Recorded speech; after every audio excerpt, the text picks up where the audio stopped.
Hello and welcome to another episode of the CG Garage. This is episode number 297, featuring Shuzo Shiota, CEO of Polygon Pictures. Amazing person, great guy. I've met him at THU several times. He's a big persona over at THU, a really fun guy to talk about. In fact, we talk about the fact that we couldn't go to THU this year, which of course is sad. We couldn't go to any events, but at least we were able to connect and sort of be a little bit more one-on-one and talk about the amazing things they're doing over in Japan and some of the cool things they're talking about there. Kristen, what do you think of our conversation with Shuzo? You guys talked about a lot of different things, Yep. and I liked how he discusses how it can be hard to create like authentic anime in 3D, just because you guys talk about the expressions are supposed to be more human-like when you do CG, but and it's harder to, and it simulates the real life situations. Right. So it was just interesting hearing about all that and how it's a little more difficult, but they do a great job. And he's also been with the company since 1996, and that's unique. You don't really, I thought that was like really cool. Yep. And then I have to have Japanese sushi now because this is the American version, not good. Yeah. So, well, it's you fine. guys talk about, it's fine, well, but it's not the same. It's No. not the same. He's absolutely right. I mean, the thing that was really cool, I did love talking about him with anime. And if you guys listen to my other podcast, Martini Giant, you know that I just released an episode that I did with my daughter and her obsession of anime. So my daughter has been introducing me to anime, and it was really cool to talk to Shuzo about it and find out more about, you know, what his take is on it and what the challenges he's dealing with in 3D, like you just mentioned, you know, how to do facial expressions in anime, which are so radically different in the way they talk. I also really thought it was fascinating to talk about like how traditional animators, 2D animators get paid in Japan, which is also interesting. Really cool stuff. Anyway, it was really great to have him on. I've been wanting to have him on for a while, and it was really nice that we were able to make it happen. I definitely, not only do I want to have Japanese sushi, I want to go to Japan. I've never been, and I know it's a crime, and I really have to go. So hopefully when things calm down and we're able to travel more, I will be able to make it to Japan. I will definitely hanging out with Shuzo. So it'd be cool to see that. All right. I think we'd only have a couple of quick announcements. What do we have? The competition is still happening. We want to make sure people know about that. What is the competition? So that's the Illumination Challenge, and it's a student rendering challenge. And the deadline, you still have about another month and a half, is November 30th. And you can win V-Ray or Corona licenses and cloud credits. So you can check it out at chaosgroup.com/events. Perfect. That's great. So people go check that out. It's on our events section. We also have many V-Ray 5 announcements. As you guys know, V-Ray 5 for Cinema 4D is in beta, and V-Ray 5 for Houdini, I think it's out, right? I'm not sure. I think it's out. Anyway, go to our page, chaosgroup.com, find out all about our products. V-Ray 5 is coming out on a lot of different products right now, and it's moving fast. And if it's in beta, you are free to download it and give it a try. And what we urge you to do is to give us feedback. That's the whole point of a beta. So we'd love to know if there's any issues going on so that we can fix them for you. All right. Now, if people want to find out more about the podcast, where can they go, Kristen? You can go to facebook.com/CG Garage Podcast or chaosgroup.com/CG Garage. Great. Otherwise, if you have any ideas of guests, etc., please let us know. Labs@chaosgroup.com is our email. Yes, we have missed a couple of those emails. I'm sorry, they did fall into an unusual folder, probably spam folder by accident, and I've retrieved them and tried to get those back. So please do that. Labs@chaosgroup.com is where you can find out about us. And of course, leave us a review on Apple Podcasts. It's always helpful. All right. That being said, please enjoy this amazing podcast with Shuzo Shiota from Polygon Pictures. Welcome to another CG Garage where the Chaos Group talks. You'll know it's over when the last bucket drops. We're gonna fire off rays in high dynamic range. We know that ambient occlusion is passé. Global illumination won't lead you astray. And while image-based lighting is really swell, You need to make sure everything has for now. So thanks for doing this. I really appreciate it, Shuzo. Thank you for having me. Yeah, it's a lot of fun. It's a shame because right now we should be somewhere enjoying THU, but we are Oh yeah, we are that here time of the instead. year. Yeah, it's that time of year. And it was your birthday recently, right? Yeah, 5 days ago. Yeah. Well, happy belated birthday. Thank you. Thanks. Uh, Yeah, this is about the time where our bodies are screaming and our livers are gone, and yeah, the voice is completely gone. So yeah. Well, at least yeah, you can enjoy being home for this one. true. Hopefully. Yeah, much healthier this year. So listen, I remember your talk at your first THU when you were talking about your history and how you ended up through it seemed a slightly unlikely journey to become the person you became and the things that you do. Can you give people a little bit of that backstory so that they can understand a little bit about how you ended up where you are now? It's yeah, it's well, I mean, to condense a 90-minute talk into just try to condense a good 90-minute talk into a few minutes, but it's I I mean, currently I'm running a company called Polygon Pictures. Yeah. But my background, I would never have kind of forecasted, what I would be doing, say even in my early 20s, I guess. Right. Because I don't have a background of the arts. My major was in law, international legal studies, and I graduated and I pursued a career in the steel industry. Right. Because there was a part of me.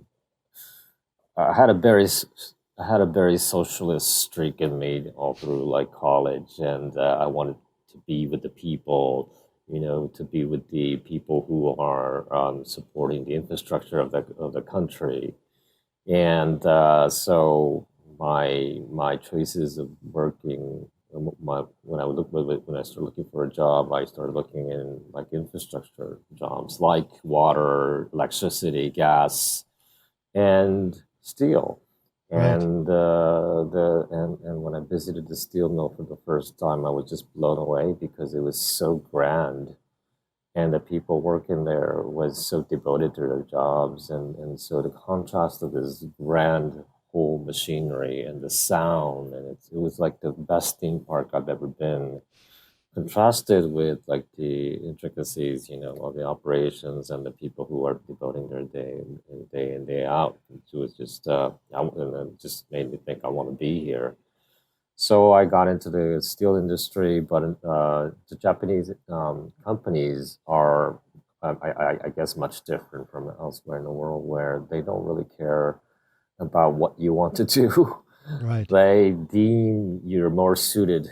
I mean, and it kind of makes sense because when you're a student, you're just out of school, you don't know your true worth, and so they deem, okay, well, with my personality and my experiences growing up abroad and that kind of thing, I should be working in this newly formed division that created notebook computers. And so my dream was shattered after like 3 months, and because like I had no belief in computers back then, and this was in early, I mean, just in the early 90s, and personal computers started coming out, notebook computers started coming out, and the internet started becoming, commercial internet started coming out. But like I was vowing even not to use a computer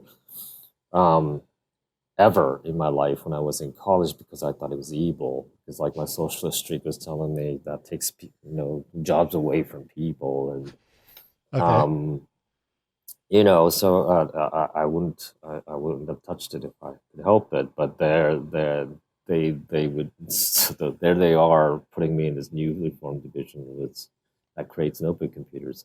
Mm-hmm. But it was a godsend because it forced me to use the computer, and had good seniors who introduced me to the world, and they introduced me to like books like the Holder catalog and Computer Lib and all these books that people like Steve Jobs would have read back in the day, and it dawned upon me about that, wow, actually computers are actually something that frees you, takes you away from the social class, and allows you to access information freely for the first time in human history. So I got into that.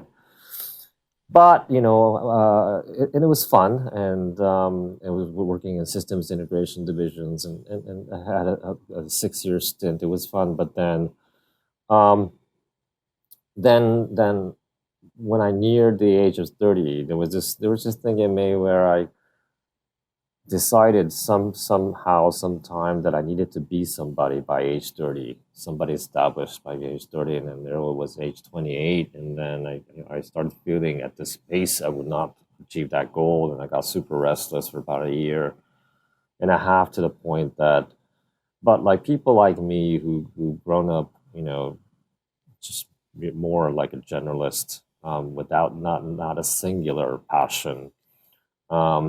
It's hard for me to find, okay, what do I want to do? Because I wasn't dissatisfied with the company. I was just restless, but there was no particular thing that I wanted to do.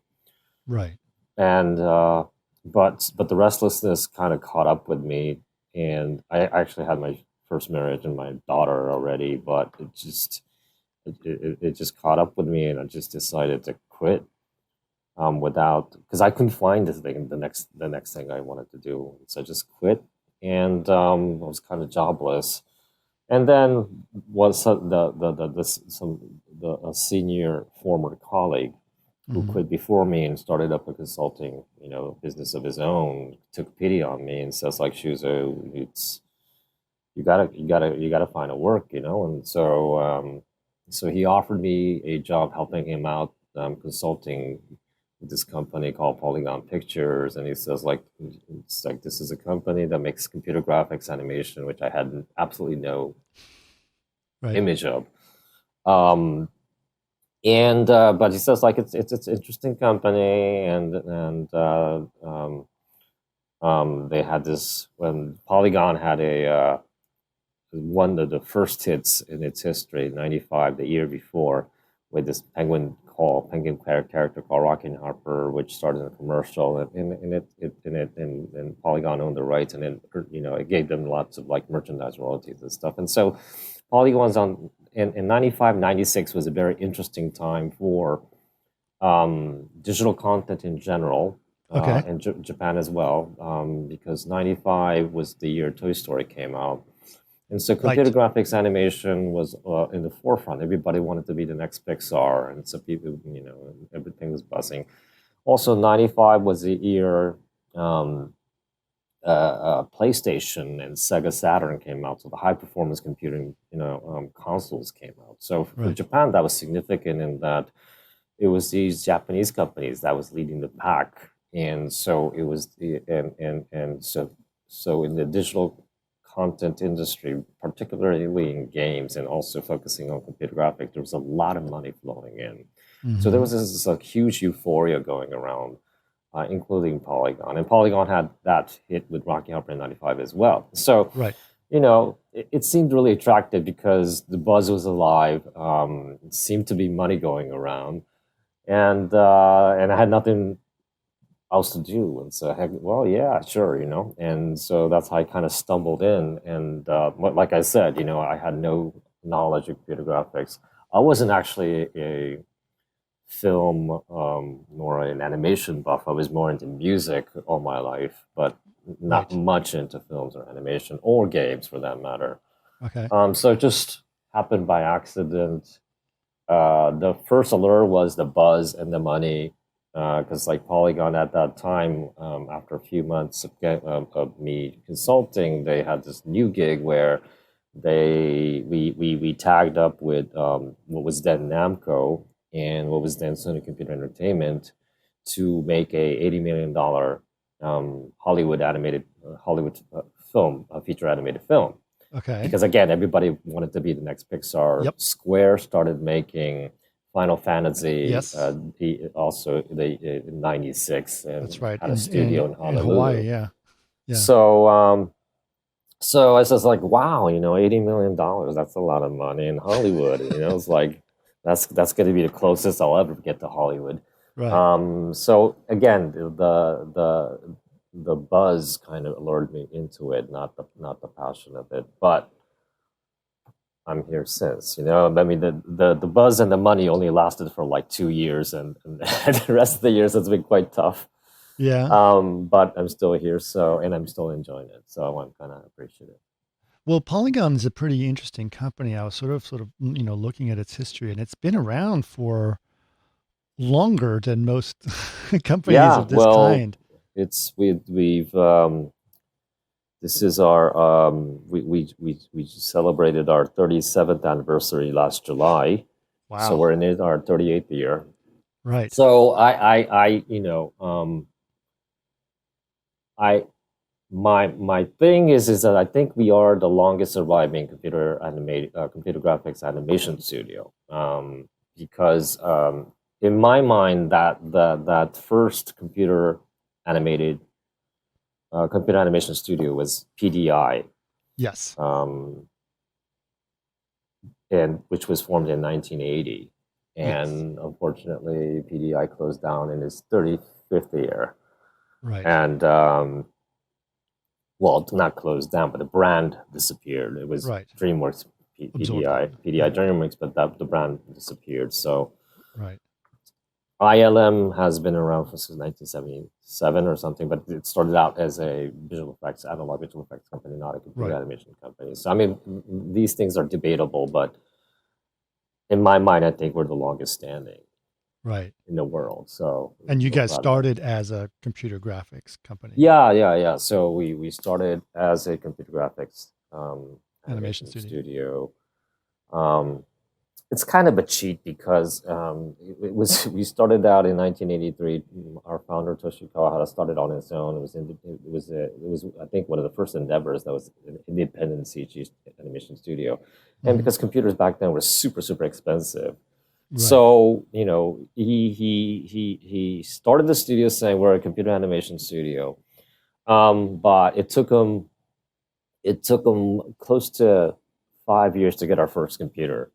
So, he talked about computer animation a lot, but it took us a bit to start actually making CGI. Interesting. Yeah. So tell us a little bit about what Polygon, what kind of stuff does Polygon create? What are some of the creations that are out there? Obviously, in Japan, probably I'm sure a lot more people are aware of it than outside, but some people outside the United States may not necessarily know about some of the stuff that Polygon does. Well, I mean, um, some of the things that are currently out in the market, that we worked on. There's a Transformers trilogy. Mm, War for Cybertron Siege, that is currently streaming on Netflix, is our creation. It's produced by Rooster Teeth, but the direction and all the production is done by us. yeah. We Star Wars Resistance Right. is partly created animated by us, which was nominated for the Emmys for 2 straight years. Yeah. Um, and then so we do a lot of episodics for a lot of different genres, Right. and we also do make a lot Japanese anime properties, most of which are on Netflix as well. We started out with this thing called Knights of Sidonia, and then followed up with Ajin. We produced our own feature called Blam. Yeah. And then we did the 3-part feature length Godzilla trilogy. Right. Okay. um, so, yeah, so I mean, we think we were the forerunners um, to collaborate with Netflix, the first Japanese studio to collaborate with Netflix to create a Netflix original anime.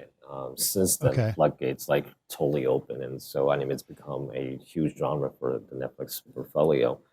But I Yes. think we were the first ones to open it and make a original, thing with Netflix. So, Yeah. um, I'm yeah. well So aware of that. we My daughter is my daughter, who's uh, 14, is really into anime. mm, So yeah. we watch a lot of anime at the house. So Mhm. much so that even though the Netflix portfolio is very large, she still insisted that we subscribe to Crunchyroll as well, so that we have even more of a library. Sure. Uh, Yeah. She's hardcore. yeah, she's hardcore, but you know what? It's interesting. You know, the anime genre is so fascinating to me. Uh, and the United States, I'm sure you're well aware, the United States is the number one importer of anime in the world. Hmm. And it is such an important part of Japanese culture and storytelling. You know, as I've been watching more anime with Hmm. my daughter, she is conveying to me the common thread symbolism that happens across all the different animes, and how I was like, that's a symbol for death, or that is how they represent this, or that's how they represent that, and that is across all of it. And so I've been learning so much about anime and about Japanese representation. And what I find fascinating, especially in animation, is that obviously Japanese animation is very different from other kinds of animation, from French animation or American animation, etc. Uh, it feels very much more theatrical in a lot of ways, and Hmm. it feels a lot more like opera than it feels than you would see it from other things, which Hmm. I find really beautiful. Hmm. Hmm. And so I think those are some interesting things. What are, I mean, is this something that obviously you guys are embracing or continuing to do? Obviously, you said you're making stuff for American, uh, companies like Netflix, but are you Hmm. making it with a Japanese audience in mind, or are you making it with a broader international audience in mind when you guys are making those types of content? Um, it's well, I mean, it depends on it depends. It's kind of really. I mean, it's a good thing, but it's become hard to kind of differentiate markets because, Mm. like your daughter, Mm-hmm. what used to be, very specifically anime has transcended, geography. And so, like, exactly as your daughter says, the representations, Mm-hmm. there has to be a certain agreement with the audience and the creator, because like there are metaphors and visual cues. And why that's necessary, and as you say, theatrical, why that's necessary is because of this origin and also rooted in Japanese arts and history in that, we use fewer visual cues to tell more wide range of emotions. And that was partly because of, the restrictions of the time and budget, where the Japanese, anime gave its birth with, Tezuka Osamu and Astro Boy. Mm-hmm. So, but Tezuka Osamu was also a comic artist, and so he's had his restrictions in terms of the frames, and so um, all these cues.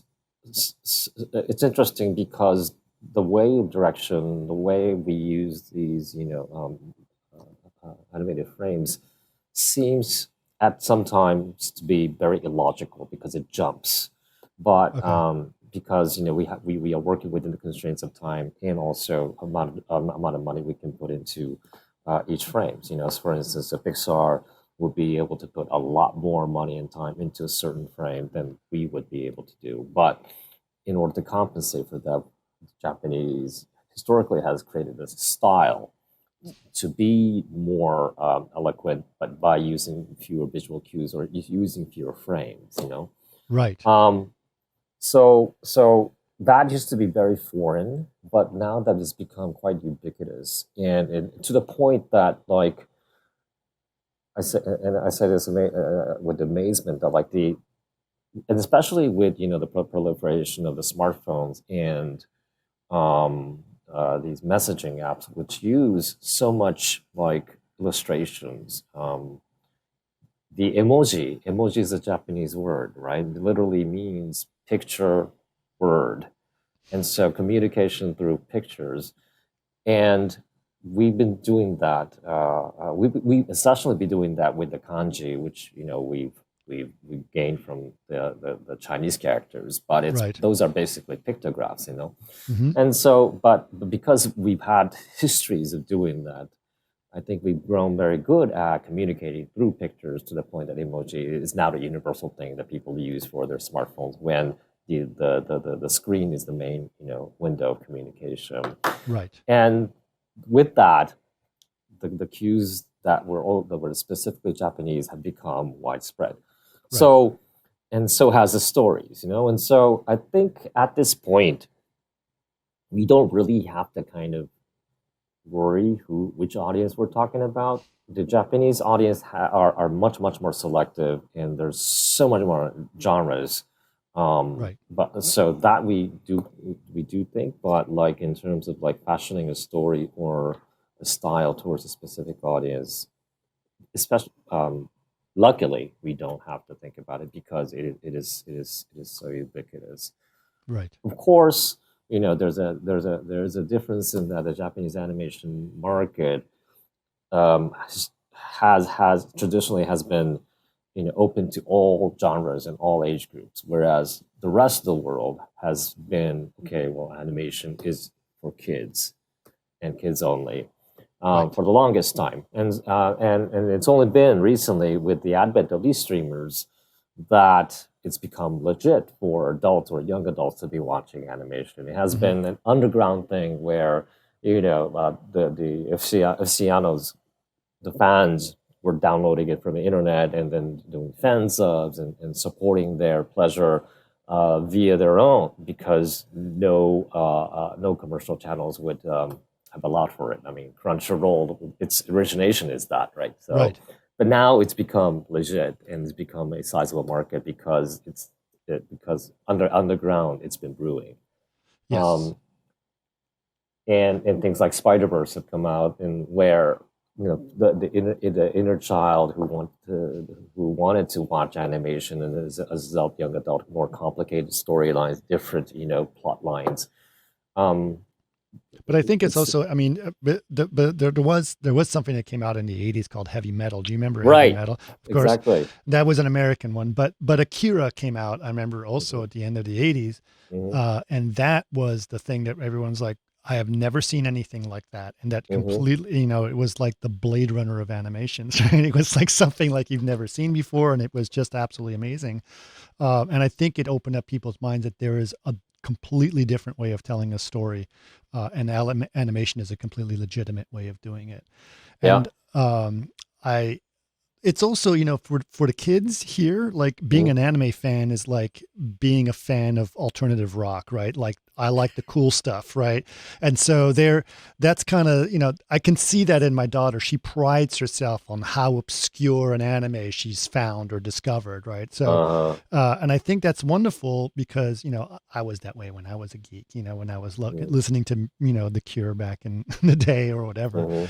And so I think that there's something really wonderful about it. And I think that's wonderful that the Japanese culture has finally created a way that there's this language that can be spoken, right? And like you said, emojis, it's quite, I didn't actually know that emoji was a Japanese word until you It's a told me to. Japanese word, yeah. Yeah, yeah, yeah. So it's really kind of wonderful. Now, you you spend a lot of time in the United States and in Japan, so you do Hmm. have a little sort of a unique perspective of these two different cultures. I mean, how Absolutely. how has it how do you feel about that when you're looking at entertainment and how you feel about that? Do you think that now suddenly that barrier or the difference between those two is starting to erode a little bit, especially with streaming? Yeah, I mean, yeah, it's um I find it amazing having grown up in the States in the early 70s, and in the West Coast, but like even in the West Coast, I was usually the only my sister and I were usually the only Japanese kids in the whole school, Hmm. because for some reason we moved from Los Angeles, San Francisco, Palo Alto, but for some reason we moved to an area where it's predominantly white kids. Hmm. And back then, being Japanese or Asian in general wasn't cool at all. So I find it super amazing that knowing something of a Japanese nature is deemed as alternative or cool, because like I would never, I would never have imagined in my, in my weirdest dreams that would ever have come up Yeah. back then. Because I remember, because like, I remember when I was like in school and I used to, when I drew, we had this poster thing that we had to do collaborate and create, and I was in charge of creating a guy and a girl, and I drew a guy and a girl like a manga where the eyes are so big, and the guys would tell me, it's like, Shuzo, the eyes are so freaking big, And they were just like, they couldn't understand at all. So Right. I mean, the changes that have evolved is just amazing to me. Yeah. And it's wonderful. But like I said, but again, I think the internet and especially in the past few years with the streaming services catering to what was an underground market and something that was brewing underground deemed cool to a legit status, to a bigger mass. I think that's helped out a lot. Right.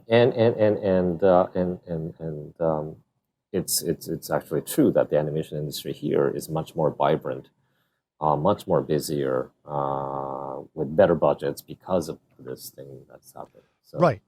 So you guys have seen, I mean, obviously your demand has gone up and your budgets have gone up and some of the things have gone up in time because of that insurgence. Do you think that's mainly because of the streaming networks that are looking for new content and they found something that clicked, or do you think that what do you think really caused the demand internationally for it? I really do think it was Netflix that kicked the gates open. Of course, the Crunchyrolls and the Funimations, they have a longer history with the genre, right? But the licensing, but they didn't have the audience size that Netflix did, didn't right? have the audience size, and so the license fees that pre-Netflix, after Netflix, the license fees has just changed dramatically because because I guess Netflix started big and compared it to their live action shows like the House of Cards, anime, and they came out on not as like geeks but business people, and we were one of the first ones to approach them. But so the mindset is that even if it's for us it's a huge budget, for them it's a very, very affordable budget, right, compared to the live action thing that they're doing. Sure. So I think it's just comparative, and it can scale because we create so much animation. Japan creates insane amounts of animated series per year. So there has been a set production pipeline of many different studios that can provide. So I guess it was attractive, and then so they came at a price that true to Netflix's form, they paid higher than the highest price that was available in Japan at that time. Which created a demand, and then the demand raises the price even further. So are you seeing resurgence of more and more studios sort of popping up left and right to take advantage of this demand, or are you well, it's been interesting because yes, but not in a linear way, in that the 2D studios are we're creating beyond capacity already, and so for them it's jumping ship to Netflix. But because they've been run in such a way that you pay by the frames, and the frames are quite cheap, and so it's quite hard to survive as an animator, hand-drawn animator, unless you're very well connected and you're super fast and good, which are people at least over 30s and stuff. And so the younger generation, there has become, you're literally paid by how many frames you do as an exactly animator? Wow. Exactly. Most are freelancers. So there's been a depletion of the younger generation because and most of the studios are in Tokyo, right? So which expenses are relatively expensive. So they couldn't. So that in the 2D industry can't rise to the occasion of providing more because the generation is not there, right? Right. And so we came in where we are the CG computer graphics animation studios.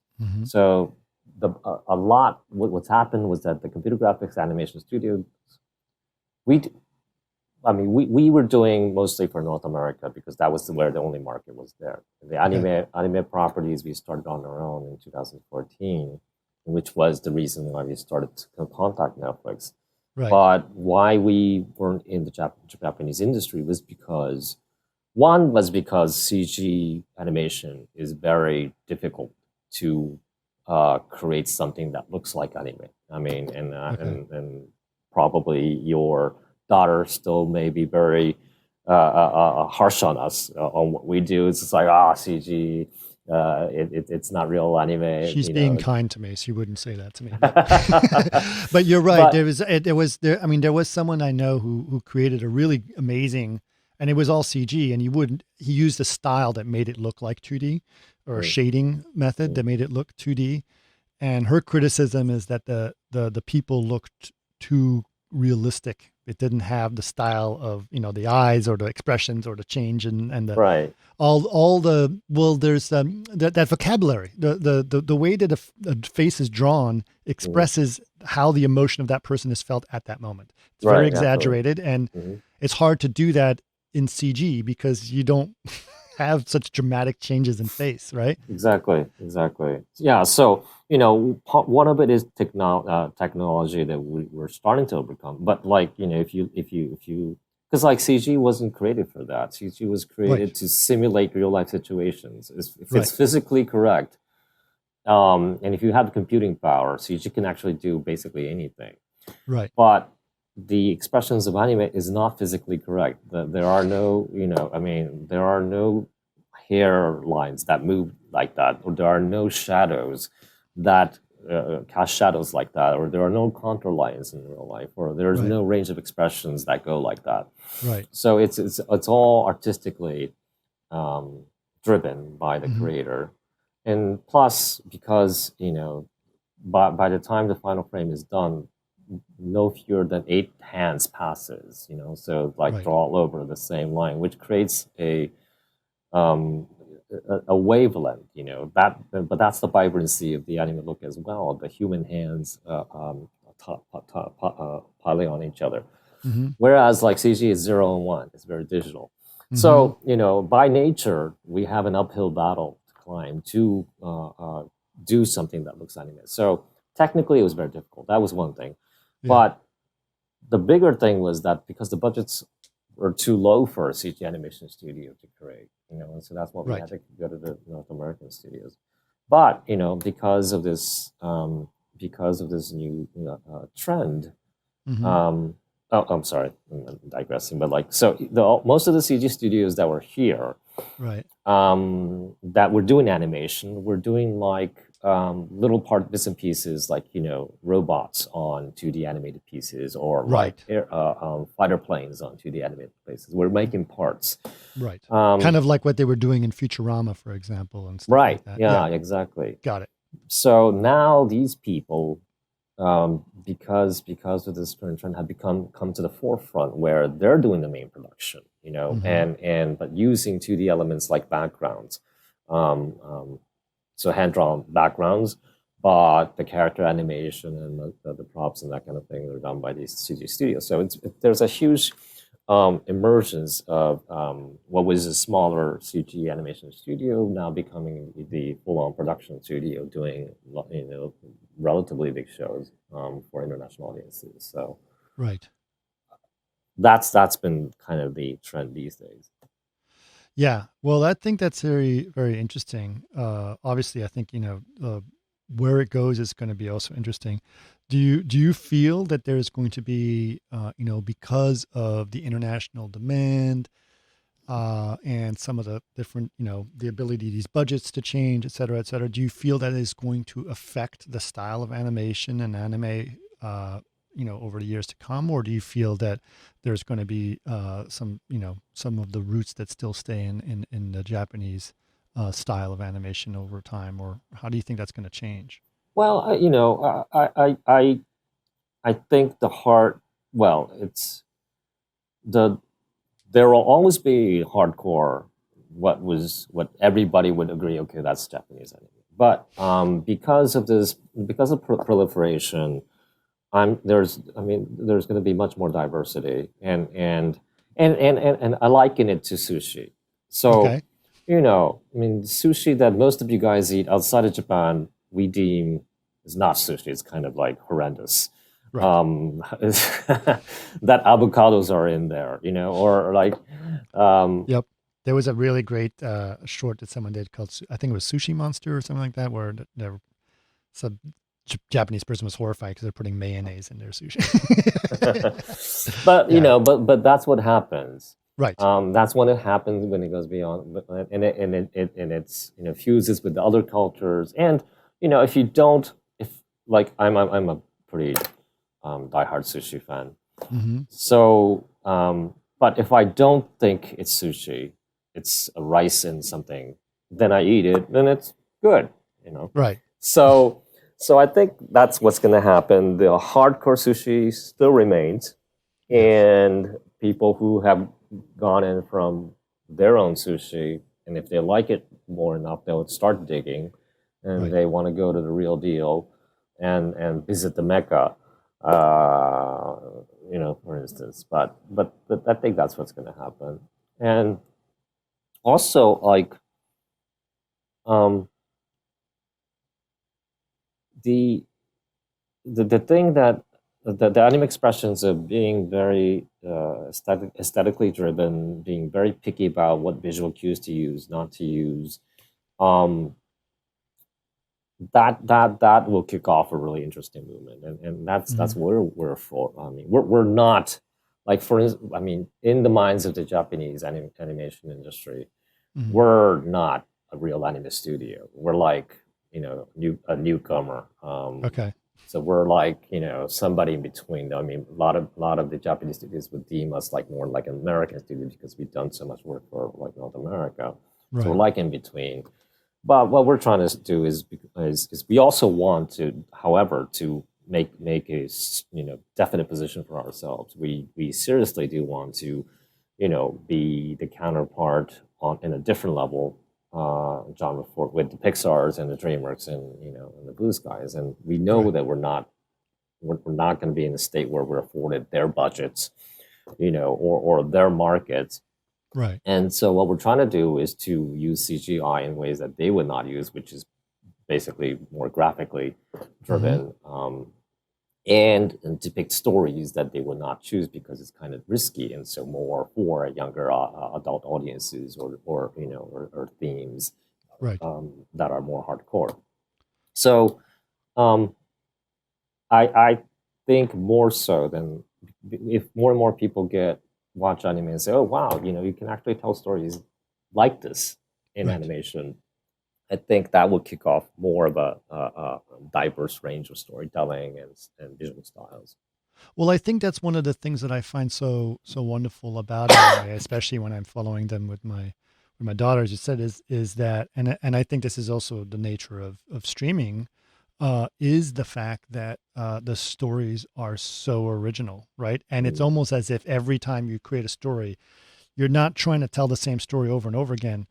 You are trying to outdo yourself by making it a story that's original, right? mhm, And anime tends to sort of thrive on, all right, here's the most crazy story I've ever seen, or something really outrageous, or something of that nature, and it'll mhm, have a really powerful message that's going across, or things of that nature, which has created a big content library on things like Netflix that are full of original content, right. right? Yeah. They're not franchises. They're not the same thing over and over again. It's not the Hmm. same story you've seen before.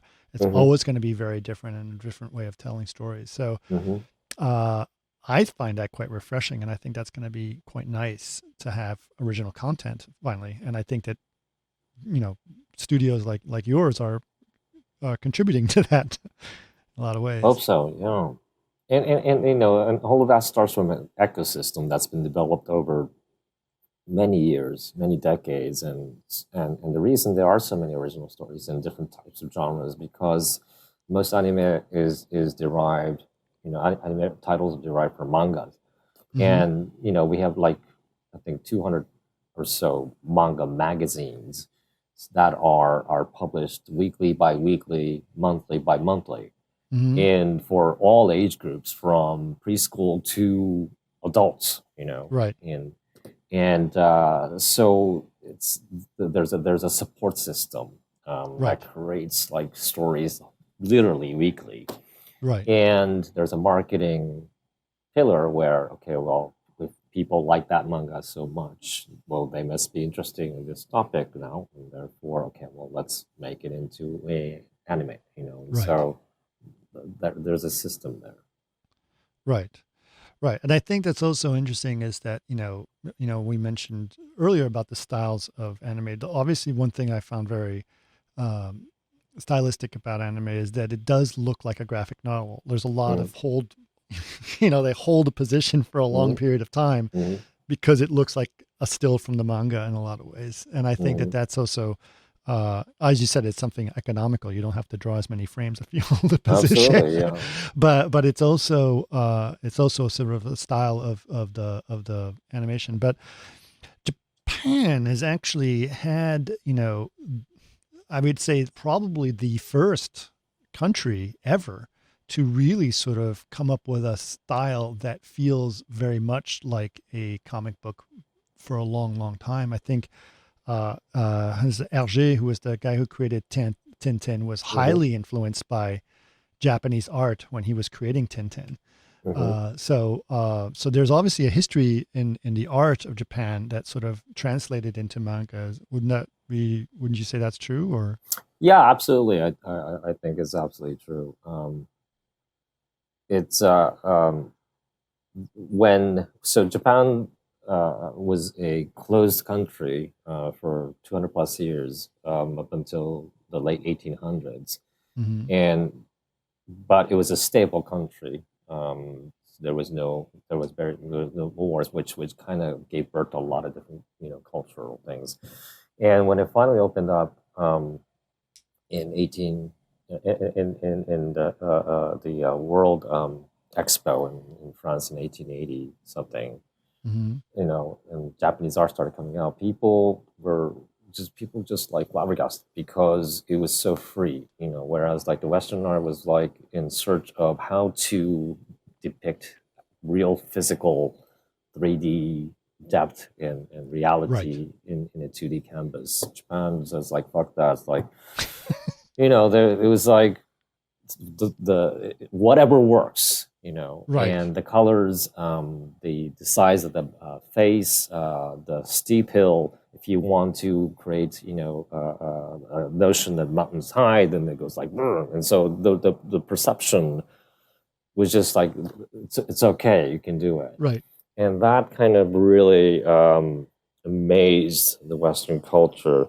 Mhm. But I think that extends to this day. And okay, well, if you're afforded a canvas, a 2D, and you cannot depict fully what is real, then take artistic liberty in using these cues and exaggerating so that it depicts that emotion. And that has been kind of transcended Mhm. um, to Japanese anime as well. Isamu Takahata used to say that the origination of Japanese animation started out this like scroll that was like in the 17th century, and it was depicting, animals, playfully playing, but Mhm. the movement goes from right to left, and you can Mhm. actually feel the motion even though it's a still image. Right. Um, so yeah, it's not a something of a wonder kind that just happened. It's a continuation of a heritage that's been going over the years. Right. Right. Well, how long have you been at Polygon now? I've been here since 1996, Wow. so yeah, 24 years. 24 years. Well, that's Yeah, pretty. So you're almost coming up on a quarter century. yeah, true. What do you see? You know, obviously you've seen a lot of changes in this stuff, and obviously since the Netflix things and the demand on that area that's going up. What do you see? Do you think is possible in the future for your company, and where you're going to go from here, as in terms of what you think is going to happen? More on a linear level. We become Luckily we become quite sought after for episodics, Hmm. and so I mean, luckily we are quite busy, but the next thing that I've been promising our staff and not been able to realize yet is to do a animated feature Hmm. at a budgetary level that is not Japanese.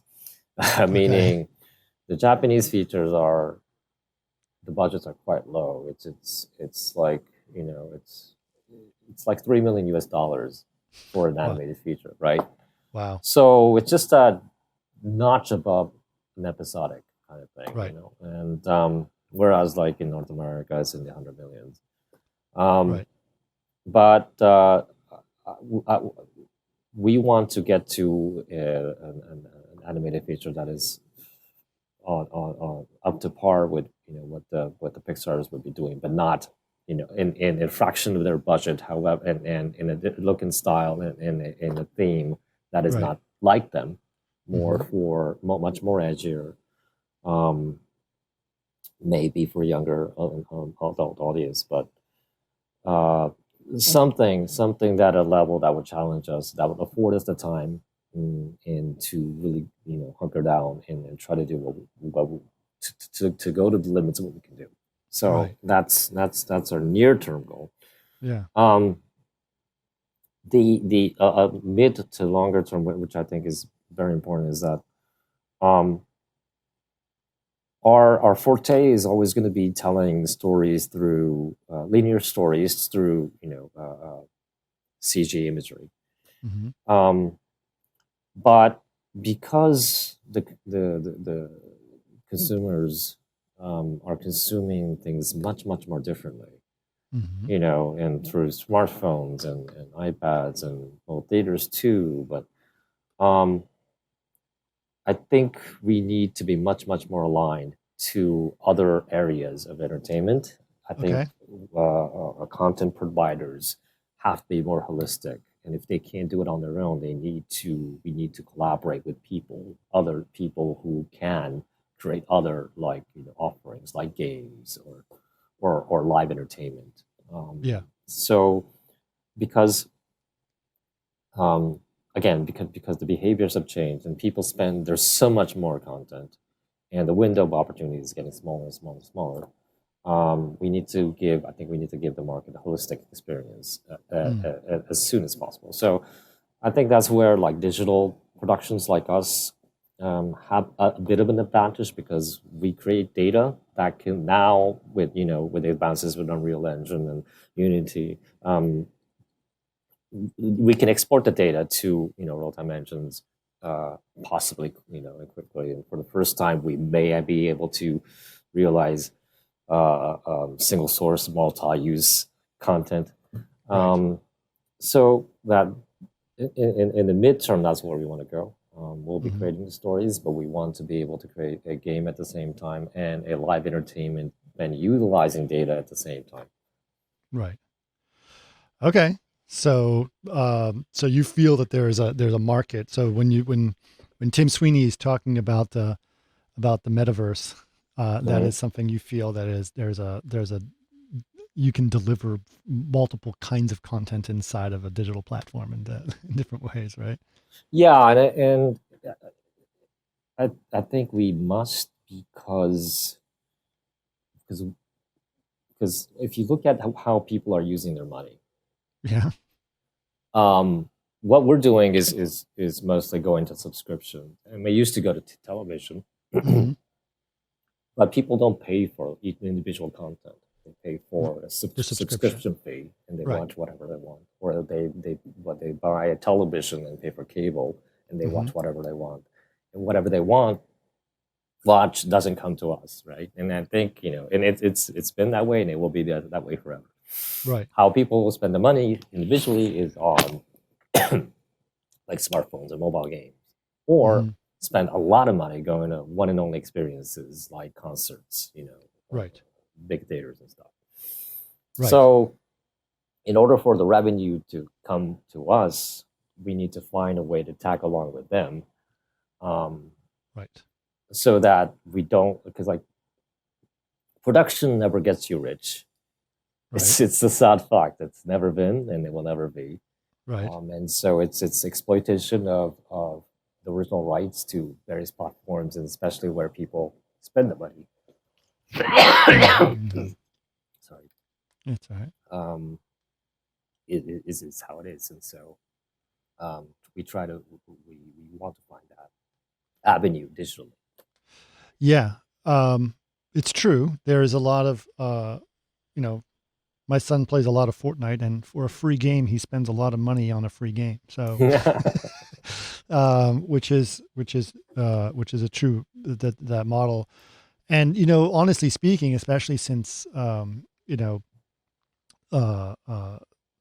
since this pandemic, we've noticed the weakness that is the theater system, right? That there's not as many people that are going to the theaters as they were, and that there is a massive amount of content available on streaming, and people aren't necessarily finding it necessary to go to the theaters as much as they did, which is good for you guys because there's still a huge demand for content. But I think that you feel that there's different ways of delivering that content where you could be able to profit from it beyond just selling it as a standard price of what they do, right? Yeah.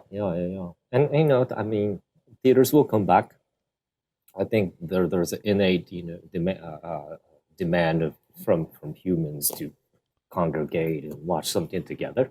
Yeah. But the added value has to be greater now that the viewing environment at home is so great. Right. But I think that creates opportunity as well. So sure. I think there's a lot of room to innovate, especially when we're dealing with digital content. Right. Well, before we wrap up, obviously, I met you through THU, and obviously, you've been a big advocate for it. I've been there for a long time myself, and done that, and that is as a lot of people know, that is an organization that really fosters creativity and enables artists to express themselves. How do you feel that the THU culture and the Polygon culture mesh in some ways? I mean, where do you think that crossover is in a lot of ways? I like to think that the purity of mind that Andre has of trying to create an ecosystem for artists, and trying to provide the artists with a home that they can feel comfortable and not threatened, and show what they do, and be critiqued, but not be intimidated, and try to help each other to grow. Is what I'm providing to our staff here at Polygon. That's a part that resonates to me about THU, and that's a part that I learned from THU, and I try to feed back at Polygon. Yeah. So I hope that's a similarity, but it's kind of hard because I'm the president, and I hope the employees feel that way. Well, how big is Polygon? We're about 300 in Tokyo. Okay. And then we have a subsidiary studio in Malaysia of about 80 people. Okay. That's pretty big. It's pretty It's pretty big. Yeah. Yeah, that's really great. Well, that's wonderful, Shuzo. I really appreciate you coming on and talking to us about it. It's always great hanging out with you at THU, and it's a shame that we couldn't do it this year. But it's one of these rare cases where you and I are talking without booze. It's true. It's true.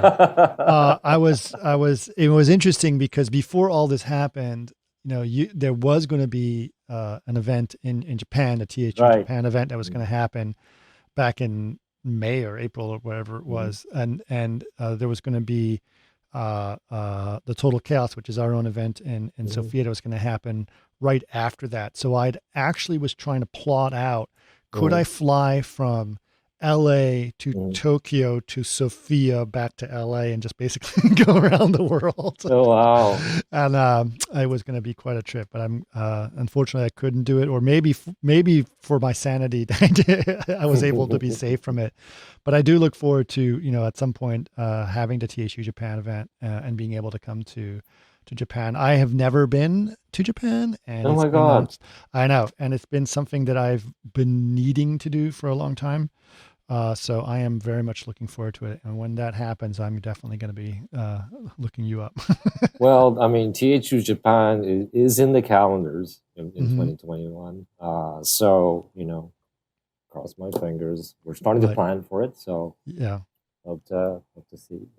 Yeah, absolutely. Absolutely. Well, thank you so much, Shuzo. I really appreciate your time.